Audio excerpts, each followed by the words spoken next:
Well, now a story about a totally different stringed instrument. Traditional banjo playing takes you back to the days of Uncle Dave Macon and Grandpa Jones. But you're about to meet a young man who's bound and determined to carry on that banjo playing tradition. As Tammy Arnder discovered, he's got a personal reason for doing so.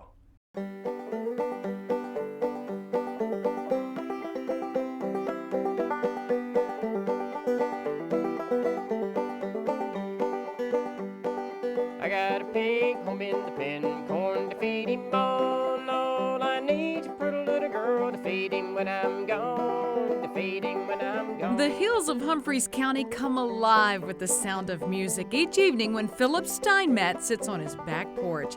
It's like medicine for your soul as you listen to the beautiful banjo and drink in the lay of the land. We couldn't have found a more beautiful spot. Dad and I, we kind of pinch ourselves every morning when we wake up.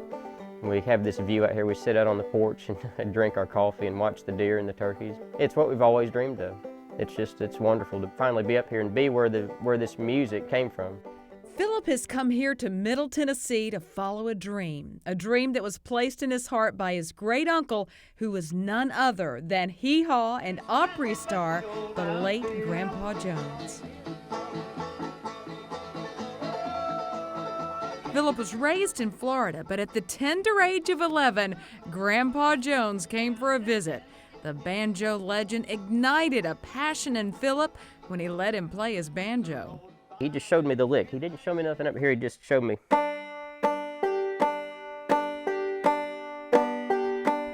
that was it.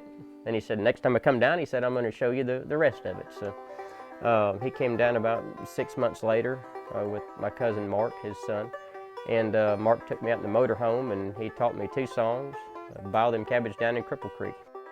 This is the very first banjo given to Philip by Grandpa Jones. It was mailed to him while he lived in Florida. It's even signed by Grandpa. It says, to my old pal Philip, tune her up and pick. Grandpa Jones from back in 1980. And even his cousin Mark, who also helped teach him how to play. My favorite cousin, a very good boy. Good luck, Mark. Can you imagine how priceless this banjo is? Philip also picks the two-finger style of banjo. It's an art form that has almost gone silent through the years. Modern-day bluegrass pickers don't play it much anymore, but Philip wants to keep the integrity of the music alive, as well as the memories of those who made it famous. I don't want people to think I'm trying to be Grandpa. I sing his songs, and I sing them like he sung them, because that's how I liked them. I sing Sam and Kirk McGee's numbers like they did, Cousin Emmy and the Coon Creek Girls and the Carter family. But to me, it keeps him alive. For me, it does. Philip also believes being in the country and being close to nature helps fuel the fire for his traditional music. It puts me back in that era, living in the mountains. It's a fitting place to be. It also keeps him close to his other love, hunting. Sometimes I just like to go for a walk, or go down to the ponds, or we have muskrats in the ponds. It's good to see them and see bobcats on these trails. So it's nice to see them instead of shooting them. Boy, hit right behind it. Probably right where I aimed at. But in season, he loves to hunt deer and turkey. It's not just a sport. The family eats what they harvest. He takes target practice with this antique reproduction musket rifle. This way he combines his love for history with his passion for hunting. I think I enjoyed the black powder hunting. It's more of a challenge, especially with the musket. It's supposed to be a primitive gun hunt is what it's supposed to be, and I try to keep it that way with the musket. And of course, he makes his own ammunition. He melts lead, pours it into this mold, and within seconds, he's got what's called a Minie Ball. These type of bullets, you can see they're pointed. They look more like modern bullets, called Minie Balls. And it was invented by a Frenchman in the 1840s. His name was Claude Minet. And of course, by the time his name came to America, they called it Minie.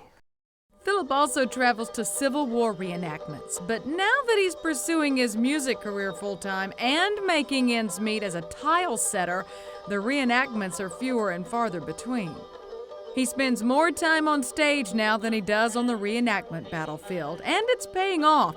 He's a 3-time champion at the old-time banjo contest held at the Uncle Dave Macon days in Murfreesboro.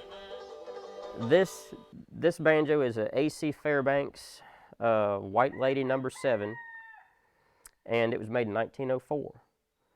And this one was Grandpa's banjo. This was the second banjo he ever owned. And just knowing that Grandpa's fingers picked these very strings seems to give it an even sweeter sound, and maybe even helped Philip win a contest or two.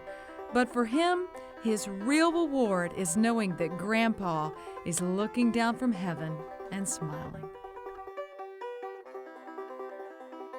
I know he'd be proud of me because I keep the music the way I heard it.